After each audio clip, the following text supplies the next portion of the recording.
confiança e nos conceder essa oportunidade. Mateus capítulo 19. Mateus capítulo 19, versículo 16.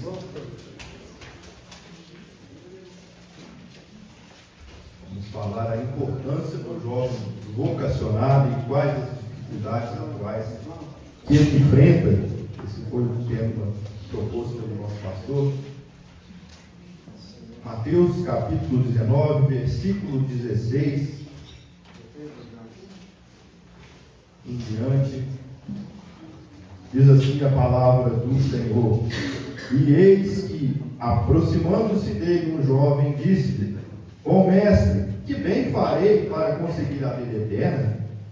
E ele lhe disse: por que me chamas bom? Não há bom senão um só, que é Deus. Se queres, porém, entrar na vida, guarda os mandamentos. Disse-lhe ele: quais?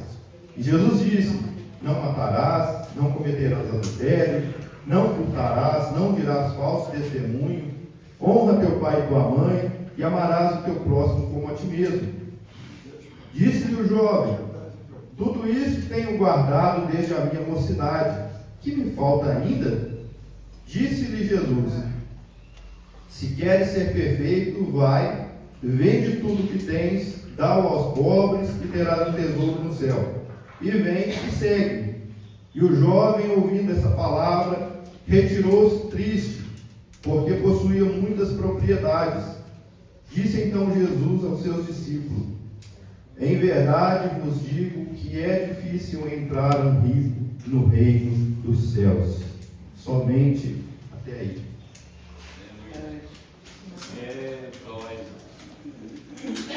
O texto ao qual nós lemos vai passar uma conversa de um jovem com Jesus, perguntando a respeito da questão da vida eterna. Jesus explicando. Aqui haveria sabedoria. Precisava haver sabedoria. Quando a gente vai observando o texto no decorrer, Jesus ele observa algo importante.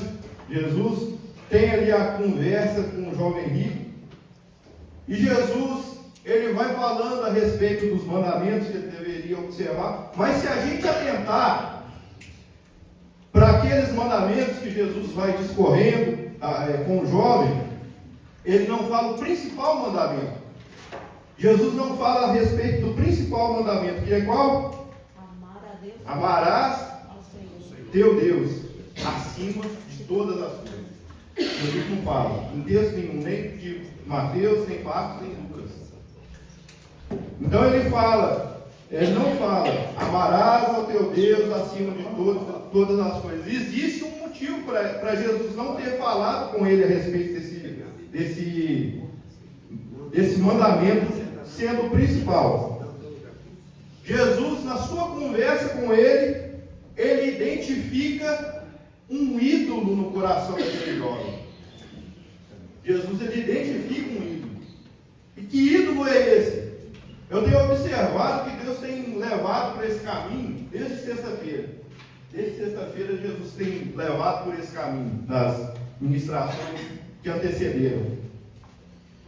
E o ídolo que estava no altar daquele jovem era Mamon. Era a riqueza dele. Jesus ele vai falar lá quão difícil é um rico entrar no reino dos céus. Jesus não tem nada contra o rico. Jesus não tem nada contra a pessoa que tem impostos, que é rico. Jesus não tem nada contra isso. Mas quando a gente vai pegar lá no Sermão do Monte, lá em Mateus capítulo 5, Jesus vai falar assim: bem-aventurados os pobres de espírito. Jesus está falando, o rico aqui que ele está falando é aquele que coloca a sua confiança na sua riqueza. Jesus está falando a respeito disso e ele identifica. Então Jesus ele vai trabalhar, porque nós vamos ver que nos outros textos de Marcos e de Lucas, Jesus falando assim, o texto falando assim: e Jesus o amou. Jesus o amou e repreendeu. Aqui nós vemos que a repreensão é amor de Deus. Então, jovens, não tenha a repreensão como um ato de covardia do seu pastor, do seu líder, de pegar no pé, mas o amor e cuidado de Deus com a nossa vida. Jesus, ele castiga aquele que ele ama e ele açoita aquele que ele tem por filho. Então, Jesus, identificando aquele ídolo que estava no coração daquele moço, daquele jovem, Jesus, ele trabalha e faz sem acepção nenhuma o mesmo convite que ele fez para os discípulos: vai, vende tudo e me segue. É o mesmo convite que ele faz aos seus discípulos: deixa tudo e me segue. Mas quando ele fala isso, o jovem se entristece, porque ele possuía tanta riqueza, ele fica triste, porque ele pensou: eu vou ter que abrir mão, né, pastor? De tanta coisa que eu tenho, tanta coisa que eu possuo, e seguir Jesus. Jesus, ele não fez a mesma coisa para José de Arimateia, ele não fez o mesmo, não falou a mesma coisa para José de Arimateia, não falou a mesma coisa, Deus não falou a mesma coisa para Abraão. Deus enriqueceu Abraão. Mas o ídolo no coração, Jesus, como foi dito aqui, era o concorrente direto. O Senhor que concorre diretamente com o Senhor Jesus. Então ele possuía grandes riquezas.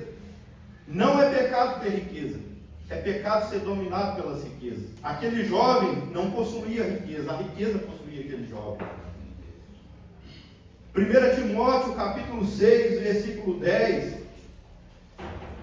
Olha o que vai dizer 1 Timóteo capítulo 6, versículo 10. Porque o amor ao dinheiro é a raiz de todos os males. E nessa cobiça alguns se desviaram da fé e se transpassaram a si mesmos com muitas dores. Amém, glória a Deus. Transpassaram a si mesmos com muitas dores. Então o dinheiro, ele causa isso. O amor ao dinheiro causa isso. Quanto que aquele jovem não poderia contribuir no ministério de Jesus? O quanto que aquele jovem não poderia ser útil no ministério de Jesus? Jesus nos chama a deixar o nosso coração no altar. E aquilo que está no nosso coração dominando é o nosso Deus, é o nosso Senhor. Aquilo que está acima de Jesus é o nosso Senhor, aquilo que nos domina. Jesus nos chama a deixar tudo para que Ele ocupe o primeiro lugar nesse altar. Esse altar deve ser único e exclusivamente dele. Então, nesse texto, observando, eu gostaria de trabalhar em cima do versículo 20, a parte B, que diz: que me falta ainda? Jovem, o que me falta ainda para eu ser um cooperador vocacionado, um jovem vocacionado, um jovem que coopera na obra de Deus com excelência? O que me falta ainda? Então, uma das coisas, primeiro ponto que eu gostaria de trabalhar aqui, a gente vê, né, pastor Geraldo, e glória a Deus pelo nosso campo, que a oportunidade que os jovens vêm tendo na cooperação. Aqui, graças a Deus, a gente tem muitos jovens cooperando, na série a gente vê muitos jovens cooperando, e pelas igrejas a gente vê muitos jovens cooperando. A gente tem visto isso. Mas, uma coisa que nós negligenciamos, e não podemos negligenciar às vezes, com medo com receio de tocar no assunto, na ferida, jovem precisa ser um contribuinte fiel. O jovem precisa ser um contribuinte fiel. Ele precisa ter a consciência de que ele também faz parte da obra de Deus. Desejosos, a gente precisa despertar esse desejo dos jovens de contribuir. Não só na cooperação da igreja, ajudando ali, os diáconos ajudando ali a recolher o dízimo, mas também a ser dizimistas e contribuintes fiéis. Foi o assunto que o pastor Renato falou na sexta-feira. Criando, quando a gente ensina, a gente cria neles o senso da responsabilidade que eles têm com a obra de Deus também. A gente está criando neles esse senso de responsabilidade. Sendo exemplo dos fiéis. 1 Timóteo 4,12. Paulo dizendo a Timóteo, ser o exemplo dos fiéis. E quem disse que jovem não pode ser exemplo? Quem disse que um adulto, um mais velho, não pode se inspirar num jovem? Olhar e falar assim, eu queria ser como esse jovem. Eu queria ser um cooperador como esse menino aqui. Ó. Esse menino aqui é uma bênção. Ao lermos, ao observar 2 Coríntios, capítulo 8, capítulo 9, a gente vai ver as igrejas da Macedônia deixando Paulo sem palavras.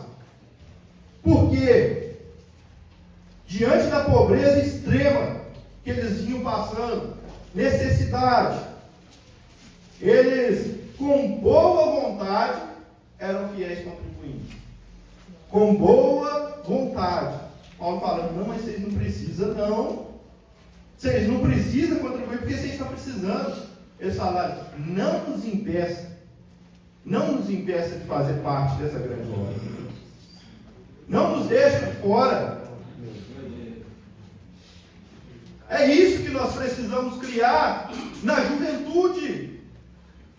Ah, tadinho, mas está trabalhando para ter seu dinheirinho, para ter suas coisas. Não nos impeça de serem contribuintes. Não nos impeça. Paulo mostra aos coríntios. Paulo sempre usava o exemplo de uma igreja para poder tratar um assunto na outra. Então, Paulo mostra com o exemplo das igrejas da Macedônia que a generosidade ela faz parte do caráter cristão. E ser contribuinte é ser generoso. Provérbios, capítulo 11, versos 24 e 25. Olha só. Ao que distribui, mais que acrescenta. E ao que retém mais do que é justo, é para a sua perda. A alma generosa prosperará, e aquela que atende também será atendida. Aleluia! A generosidade é parte do caráter cristão. Quem dá com alegria é aprovado por Deus. Sabe por que é aprovado por Deus? Sabe por quê? Porque Deus, Ele também dá com alegria. Ele deu seu Filho com alegria.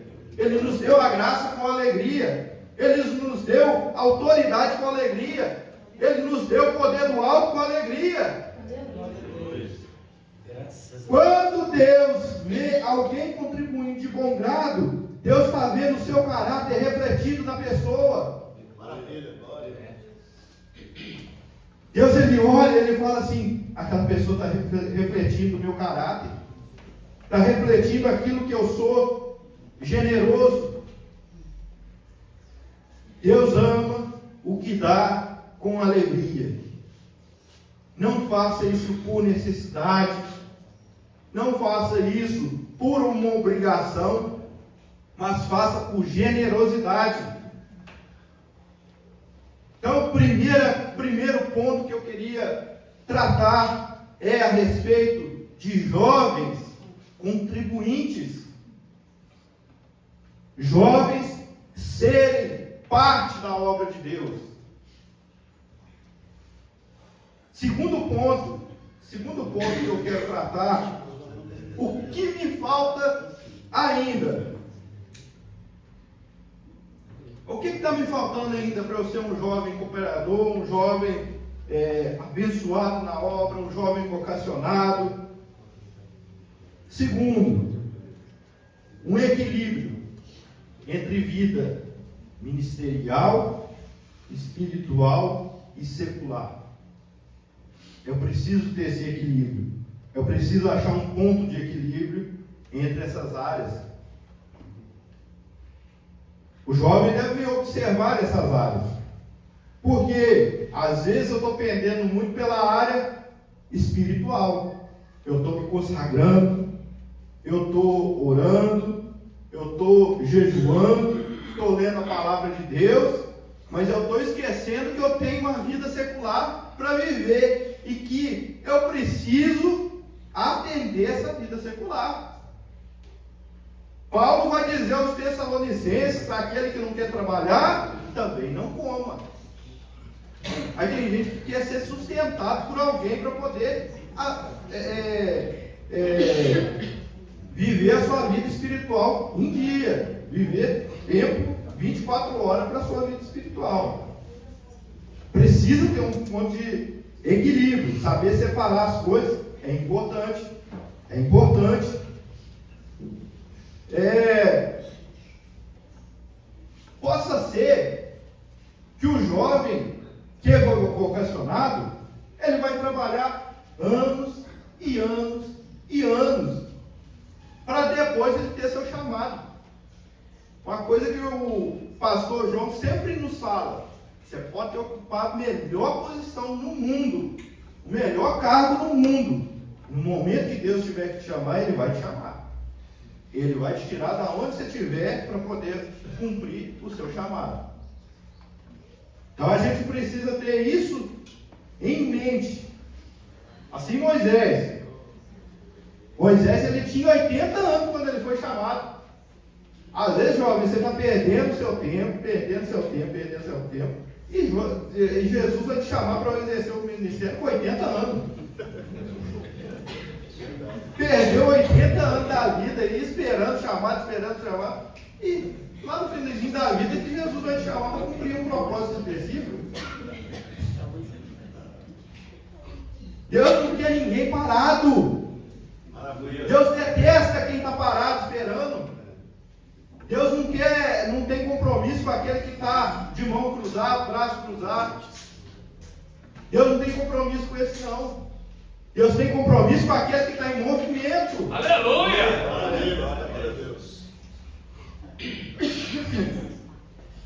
Deus, Ele quer que a gente exerça função na igreja, assim também na sociedade.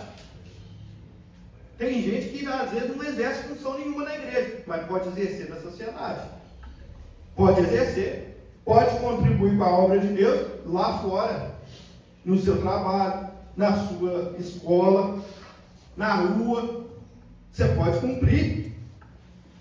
Deus, Ele espera que a gente faça algo.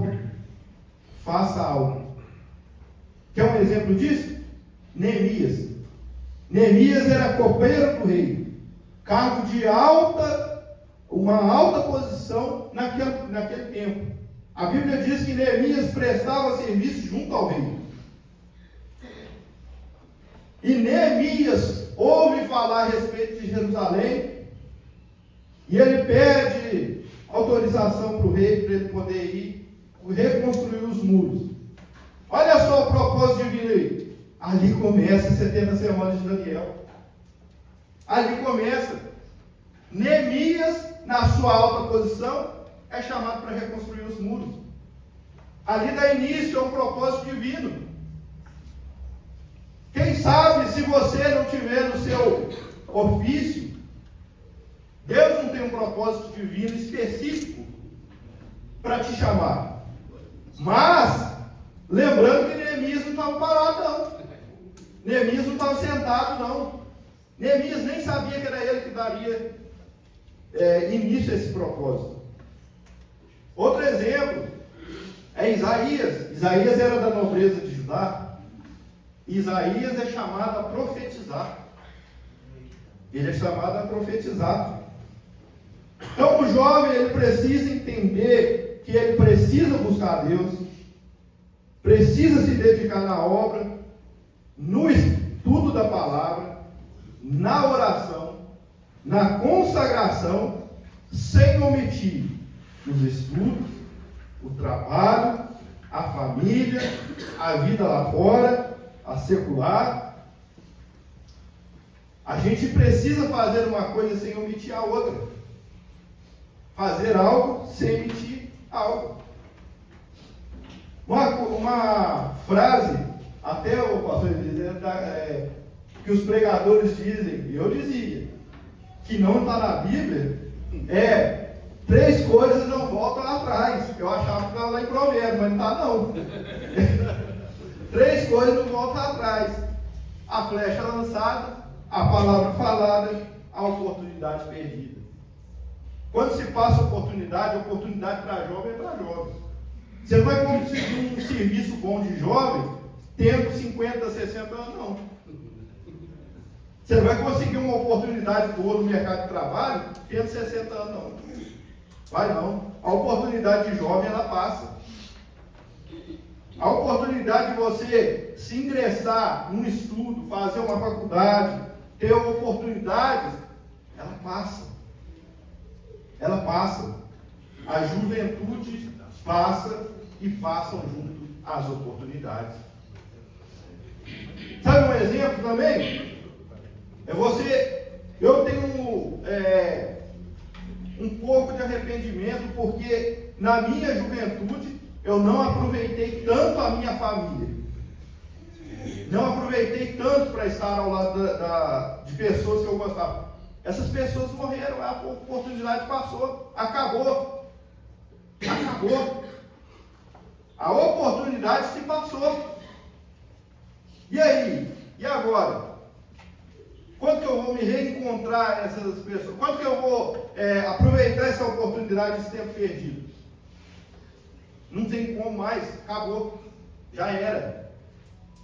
Então, jovens, aproveita a sua família, aproveita a sua juventude.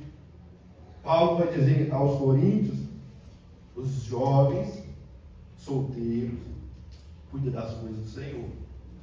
Os casados cuidam das coisas casadas, mas os solteiros cuidam das coisas do Senhor. Aproveita o tempo. Aproveita o tempo. O tempo passa, as oportunidades passam, as coisas passam. Então tenha equilíbrio. Tenha equilíbrio. Seja um jovem equilibrado, não seja um jovem impulsivo. Jesus teve trabalho com os seus discípulos. Quando a gente vai ver, os discípulos eram jovens. A gente às vezes olha aqui, não, mas os discípulos eram tudo velho. Não era velho, não, é tudo jovem. Era tudo, o mais velho que pode ser ali é Pedro. Mesmo assim, um velho na faixa dos 30, para baixo de 30. Era ali Pedro. Mas os outros eram jovens. A gente vê ali os discípulos impulsivos. Senhor, quer que a gente ora a Deus e manda fogo descer do céu para matar todo mundo? Eles eram impulsivos e Jesus teve trabalho com esses jovens. Eles não tinham equilíbrio de entender que Jesus veio não para matar, não para condenar, mas para salvar. Aleluia. Nós precisamos encontrar esse ponto de equilíbrio. Tem dificuldade? Procura sua liderança para te ajudar. Procura, não fica acanhado com isso, não. Não fica acanhado com isso, não. Jovem sábio é outro nível. Em Provérbios a gente vai ver 3 palavras que estão interligadas nos Provérbios. Provérbios do 1 ao 7 Aproveita, jovem, vai dar uma lida. Provérbios 1 ao 7 vai falar muito a respeito dos jovens. Fala muito a respeito. Provérbios 1 vai apresentar a sabedoria como uma pessoa personificando uma pessoa convidativa, que convida todos a ouvi-la. Provérbios capítulo 1, sabedoria convidando, me dá ouvidos que eu tenho bênção. Provérbios capítulo 2, ela é proteção espiritual, a sabedoria é proteção espiritual. Provérbios capítulo 3, a sabedoria te torna dependente total de Deus. Provérbios capítulo 4, a sabedoria é a melhor aquisição feita pelo homem. Provérbios capítulo 5, a sabedoria livra da armadilha do pecado. Provérbios capítulo 6, ela te livra da morte. Provérbios capítulo 7, a sabedoria orienta a fugir da aparência do mal. Ela te orienta. Jovem, adquire sabedoria. 3 palavras que estão interligadas em Provérbios: conhecimento, entendimento, sabedoria. Isso vem de Deus. Conhecimento, o que é o conhecimento? O pastor Renato já deu um spoiler aqui, né? Na sexta-feira, aprender a verdade. Conhecimento, o que é conhecimento? Aprender a verdade. O que é entendimento? Compreender essa verdade. Conhecimento, você aprende a verdade. Entendimento, você compreende essa verdade. E sabedoria, você aplica essa verdade de maneira certa na sua vida. Então, essas 3 palavras estão interligadas: conhecimento, entendimento e sabedoria. O jovem que entende, que precisa aprender a verdade, compreender a verdade e viver corretamente, aplicando, ele é um jovem excelente. Então aprenda. Quarto ponto. Isso tudo é observando que a gente percebe disponibilidade. O jovem precisa ser disponível. Ah, mas eu sou disponível. Eu estou aqui servindo, eu estou aqui ajudando na igreja. Espera aí. Você faz isso. Glória a Deus. Mas, uns buscam oportunidade para pregação, outros para o louvor, outros para a banda, outros para a mídia, outros para alguma tarefa dessas aí na igreja.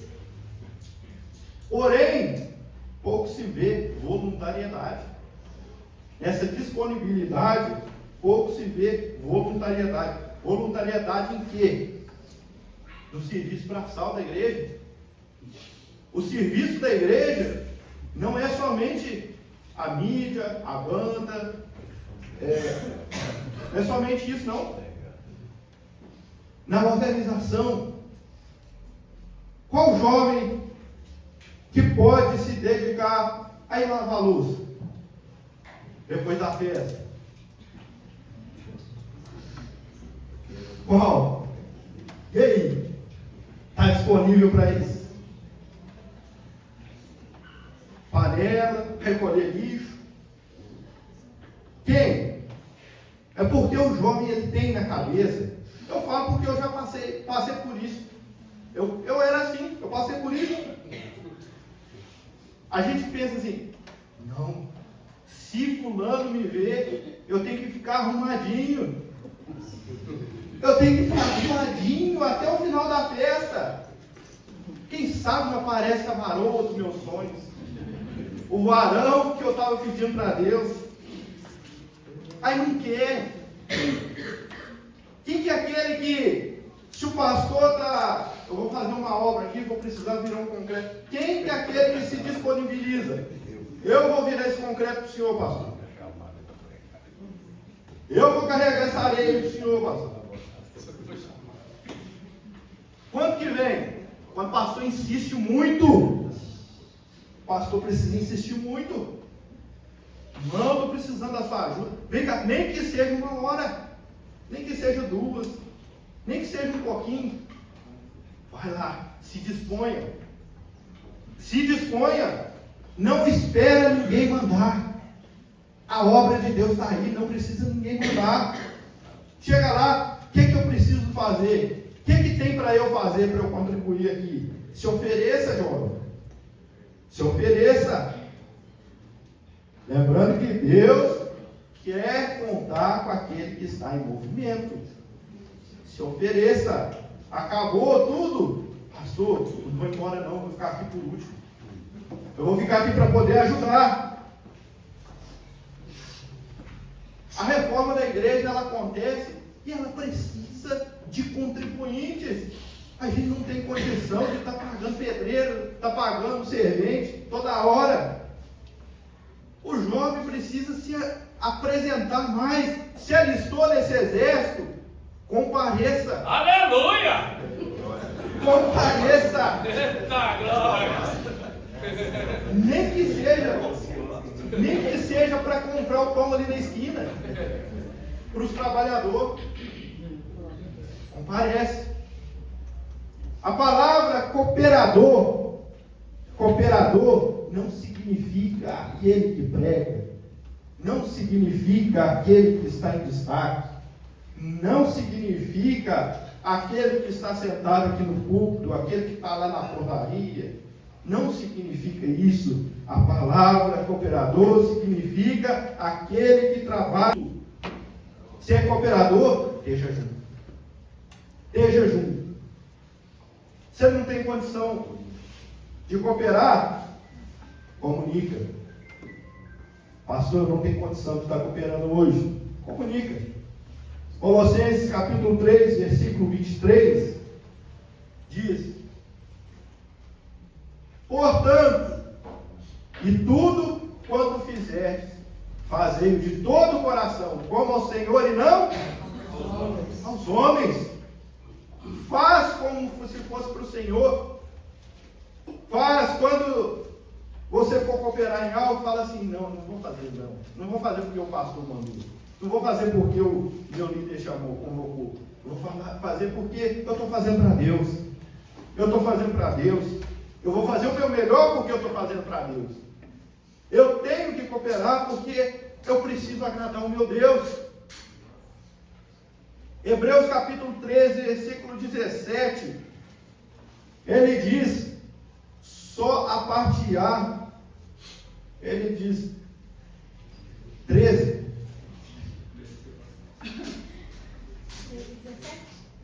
Olha só, obedecei a vossos pastores, ou vossos líderes, e sujeitai-vos a eles.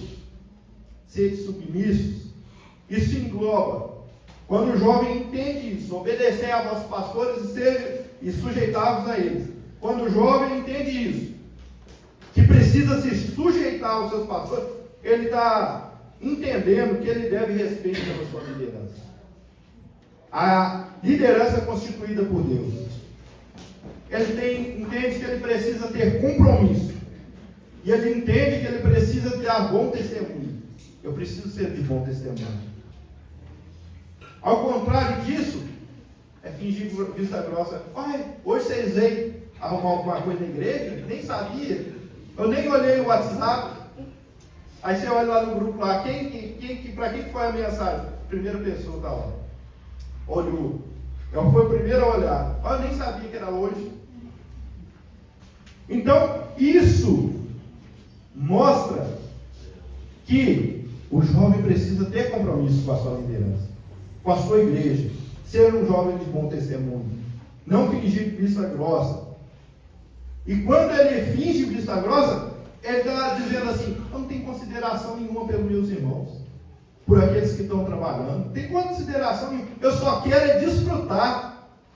Como diz o ditado, eu não quero saber quem morreu, eu quero é chorar. Eu quero chorar. Tiago 4, 17. Tiago capítulo 4, versículo 17.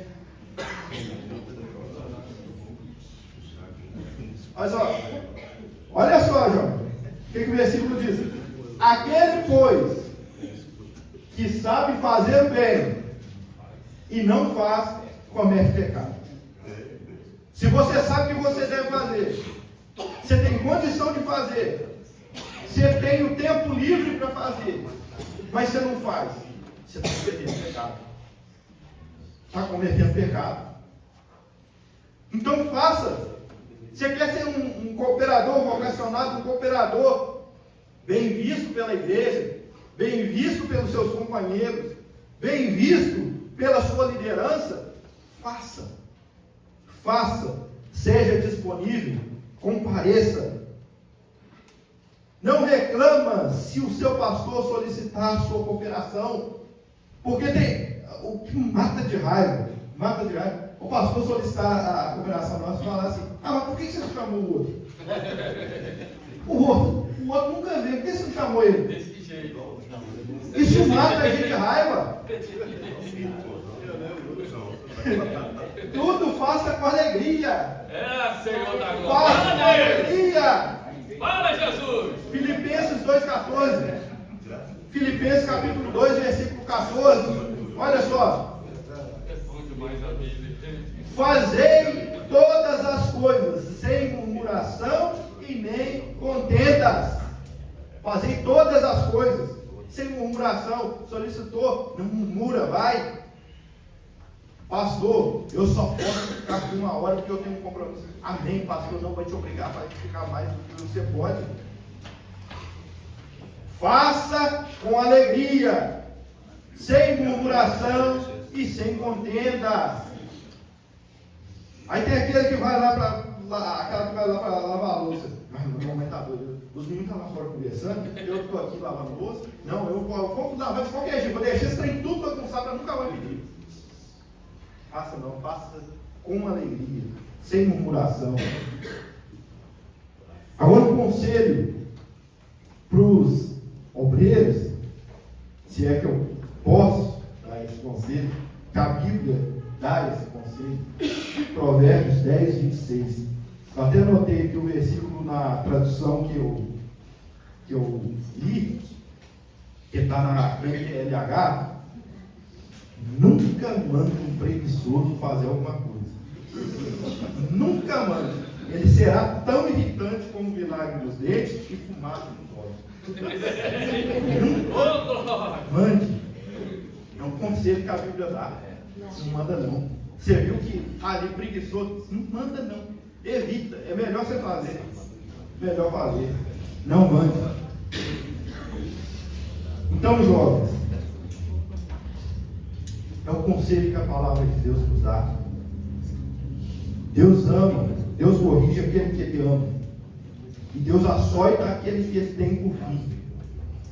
Ouve as palavras, ouve os conselhos, e seja um jovem excelente. Seja excelente. Seja aquele que o seu pastor vai olhar e vai falar assim: eu quero contar com aquele. Primeiro, é no anonimato. Depois que você vai para frente.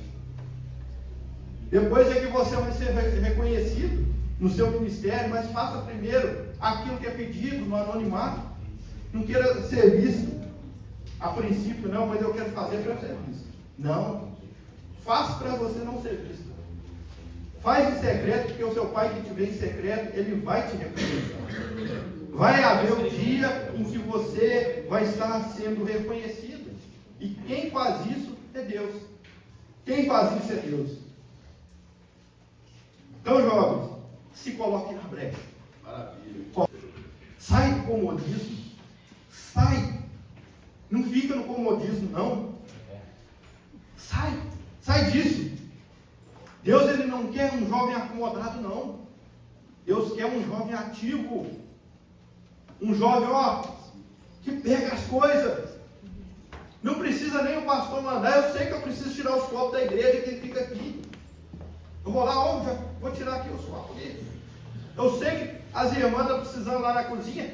Se apresenta, irmãs, eu estou aqui para poder servir. O que é que eu tenho para fazer aqui? Está precisando? Tenha equilíbrio. Seja um jovem equilibrado. Provérbios 25, 28. Como a cidade derrubada sem muro, assim é o homem que não pode conter o seu espírito. Como uma cidade derrubada sem muro, assim é a pessoa desequilibrada. Entendeu? Dizima, contribua. A obra de Deus precisa. A obra de Deus o governo não sustenta, não. Não tem patrão que vai te pagar. Não. Mas a recompensa vem do céu. A recompensa vem de Deus. Jovem, seja forte. João fala. João, capítulo 2, versículo 13 e 14. Ele vai falar, jovens. 1 João, na verdade, capítulo 2, versículo 13 e versículo 14. O apóstolo do Senhor, ele vai falar: eu vos escrevi, pais, porque já conhecestes aquele que é desde o princípio. E eu vos escrevi, jovens, porque sois fortes. Vocês são fortes. Vocês podem contribuir e muito na obra de Deus. O significado da palavra jovem no hebraico significa rapaz vigoroso, em plena força, a pessoa que tem força para fazer. Vocês só não fazem porque não querem. Só não vão fazer porque não querem, porque vocês só não têm força. E sabe por que vocês são fortes? Porque a palavra de Deus está em vocês. Porque a palavra de Deus habita. Assim vocês são fortes. Continuem obedecendo a sua igreja, o seu pastor e principalmente a Deus e a sua palavra. Que Deus abençoe a cada um em nome do Senhor Jesus. Amém. Glória a Deus. Louvado seja Deus. Quantos podem dar glória a Deus por essa palavra? Deus continue abençoando o presbítero Fábio, o jovem dedicado na obra, no trabalho aqui.